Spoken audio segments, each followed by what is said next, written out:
بسم اللہ والحمد للہ والصلاة والسلام علی رسول اللہ، اما بعد۔ سورہ فاتحہ کی فضیلت اور اہمیت کے تعلق سے کل چند دلائل کا تذکرہ ہوا تھا،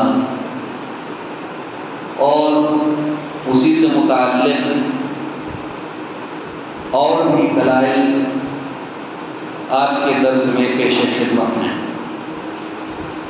صحیح مسلم کی روایت ہے، حضرت ابو ہریرہ رضی اللہ تعالیٰ عنہ فرماتے ہیں کہ اللہ کے نبی جناب محمد رسول اللہ صلی اللہ علیہ وسلم نے فرمایا، من صلی صلاۃ لم یقرأ فیہا بأم القرآن فہی خداج ثلاثا غیر تمام۔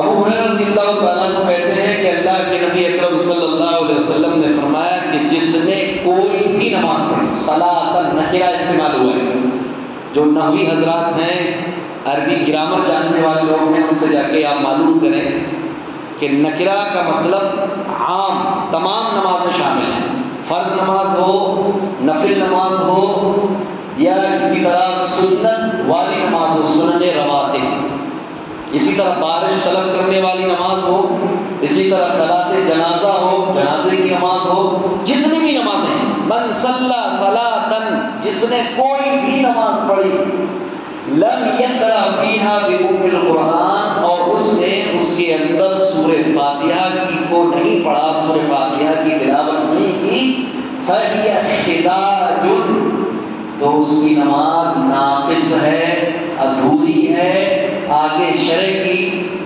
غیر تمام، نامکمل ہے، انکمپلیٹ ہے، یعنی مکمل نہیں ہے۔ ابو ہریرہ رضی اللہ تعالیٰ عنہ سے پوچھا گیا، دیکھیے اس میں ایک اہم مسئلہ ہے، آگے دیکھیے وضاحت ہو رہی ہے اس کی۔ ابو ہریرہ رضی اللہ تعالیٰ عنہ سے پوچھا گیا، انا نکون وراء الامام، ہم امام صاحب کے پیچھے ہوتے ہیں تو کیا کریں، سورہ فاتحہ پڑھیں کہ نہیں پڑھیں؟ وضاحت ہے کہ صحیح مسلم کی روایت بیان کر رہا ہوں، انا نکون وراء الامام، ہم امام صاحب کے پیچھے ہوتے ہیں، کیا کریں؟ فقال، تو امام ابو ہریرہ رضی اللہ تعالیٰ عنہ نے فرمایا، اقرأ بها فی نفسک، سورہ فاتحہ کو اپنے جی میں پڑھو، پڑھنا ہے، اقرأ بها فی نفسک، اس کو پڑھو، فی نفسک، اپنے جی میں، یعنی آہستہ آواز کے ساتھ اس کو پڑھنا ہے۔ کس کا عقیدہ ہے، کس کا منہج ہے؟ ہاں، صحابی، کون صحابی؟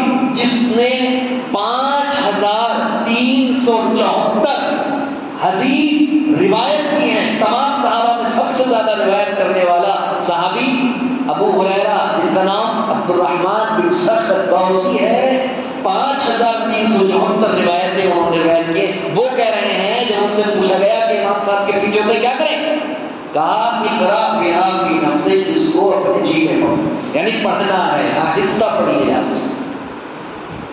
اب اندازہ لگائیے کتنا بڑا ثواب ہے، اور کتنے زیادہ محروم ہیں وہ لوگ جو سورہ فاتحہ کو نہیں پڑھتے ہیں اس حدیث کے مطابق۔ کیا فرمایا سر، جس نے کوئی بھی نماز پڑھی، اس نے سورہ فاتحہ کو نہیں پڑھا تو اس کی نماز ادھوری ہے، ناقص ہے، نامکمل ہے۔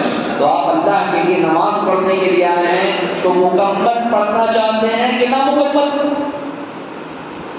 ذرا سوچیے، تھوڑی دیر کے لیے سوچیے کہ آپ اللہ کے لیے ایک اہم، تمام عبادتوں میں، تمام اعمال میں سب سے افضل عمل اور سب سے بہتر عبادت نماز ہے۔ تمام اہل علم کا اس بات پر اتفاق ہے، تمام عبادتوں میں، زکوٰۃ سے بھی افضل، روزے سے بھی افضل، حج سے بھی افضل، تمام عبادت، صدقات سے افضل، والدین کی خدمت سے افضل، تمام عبادتوں میں سب سے افضل عبادت اہل علم کے اتفاق کے مطابق نماز ہے۔ اب نماز آپ اللہ کے لیے پڑھ رہے ہیں، اللہ کا حق ہے، تو اللہ کا حق ادھورا دکھانا چاہتے ہیں کہ مکمل؟ سوچنے کی ضرورت ہے، بہت اہم چیز ہے۔ خداج عربی میں کہتے ہیں کہ اونٹنی جو ہوتی ہے، جب وہ نامکمل بچے کو جلتی ہے تو اس کو عربی میں خداج کہا جاتا ہے، یعنی ایک پیر نہیں ہوتا اونٹنی کے بچے کا، یا آدھا اس کو عربی میں خداج کہا جاتا ہے، ناقص اونٹنی کا بچہ.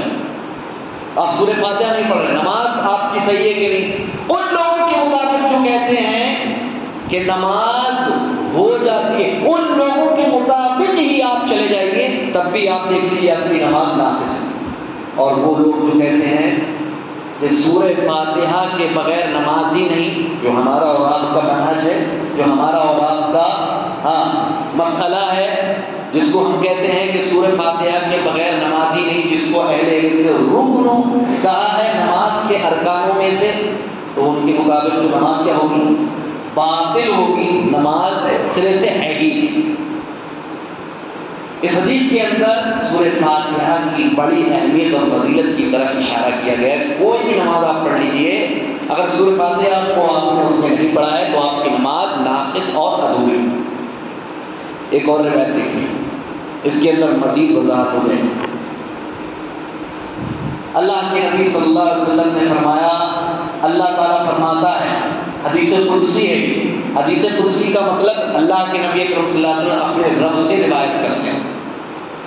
قسمت الصلاۃ بینی و بین عبدی، میں نے صلاۃ کو اپنے اور اپنے بندے کے درمیان تقسیم کر دیا ہے. سورہ فاتحہ کو اللہ نے کیا کہا ہے؟ صلاۃ. سورہ فاتحہ کو اللہ نے کیا کہا ہے؟ ڈائریکٹ سورہ فاتحہ کا کیا نام رکھ دیا اللہ نے؟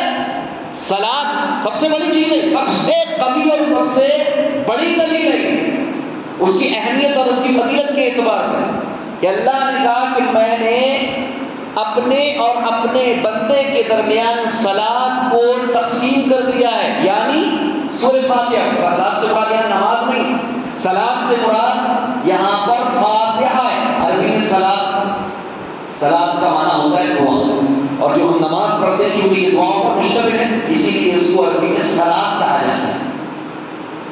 اور یہاں پر اللہ رب العالمین نے خود حدیث قدسی میں بالکل صحیح روایت ہے سب کے نزدیک، تو کوئی بھی ذوق نہیں روایت ہے. اللہ رب العالمین نے ڈائریکٹلی اس حدیث کے اندر اللہ رب العالمین خود فرماتا ہے کہ میں نے اپنے اور اپنے بندے کے درمیان صلاۃ کو تقسیم کر دیا ہے سورہ فاتحہ. کیسے تقسیم کیا وہ دیکھیے. اللہ فرماتا ہے اذا قال العبد، جب بندہ الحمدللہ رب العالمین پڑھتا ہے تو اللہ رب العالمین اس کے جواب میں کیا کہتا ہے؟ حمدنی عبدی، میرے بندے نے میری حمد بیان کی. اور جو نہیں پڑھتے ہیں ان کا جواب ملتا ہے آسمان سے. جب سوچیے غور کیجیے، اذا قال العبد، جب بندہ کہتا ہے الحمدللہ رب العالمین تو اللہ کہتا ہے حمدنی عبدی، میرے بندے نے میری حمد بیان کی. وَإِذَا قَالَ الرَّحْمَٰنِ الرَّحِيمِ، جب بندہ کہتا ہے الرحمن الرحیم پڑھتا ہے بندہ تو اللہ کہتا ہے اثنا علی عبدی، میرے بندے نے میری تعریف کی. جواب ملتا ہے آسمان سے. جب بندہ کہتا ہے مالک یوم الدین، کہ جزا کے دن کا بادشاہ رب العزت ہے، تو آسمان سے اللہ رب العالمین کہتا ہے مجدنی عبدی، میرے بندے نے میری بزرگی بیان کی، میری عظمت کو بیان کی. اس کے بعد بندہ کہتا ہے ایاک نعبد و ایاک نستعین، تو اللہ کہتا ہے یہ میرے اور میرے بندے کے درمیان کا معاملہ ہے اور میرے بندے کے لیے جو وہ سوال ہے. پھر جب بندہ کہتا ہے اہدنا الصراط المستقیم صراط الذین انعمت علیہم غیر المغضوب علیہم ولا الضالین، آخر تک پڑھتا ہے تو اللہ کہتا ہے یہ میرے بندے کے لیے ہے، کیونکہ اس نے ہدایت کو طلب کیا ہے، اس نے سوال کیا ہے، دعا کی ہے، لہذا میرے بندے کے لیے ہے جو وہ سوال کرے، یعنی میں اس کو دے دوں. سبحان اللہ، یہ عظیم حدیث ہے. اور ہم اس سے، ہمارے بعض بھائی اس سے کیا ہو رہے ہیں؟ محروم ہو رہے ہیں. سوچنا چاہیے تھا. یہ سب سے قوی اور سب سے بڑی اور سب سے عظیم دلیل ہے سورہ فاتحہ کی عظمت پر، اس کی فضیلت پر، کہ اللہ نے باقاعدہ اس کو صلاۃ کہا ہے. انشاءاللہ مزید وضاحت آگے کے درس میں کرتے ہیں. اللہ رب العالمین سے دعا ہے الہ العالمین ہمیں جناب محمد رسول اللہ صلی اللہ علیہ وسلم کے طریقے کے مطابق عمل کرنے کی توفیق عطا فرمائے. آمین. وآخر دعوانا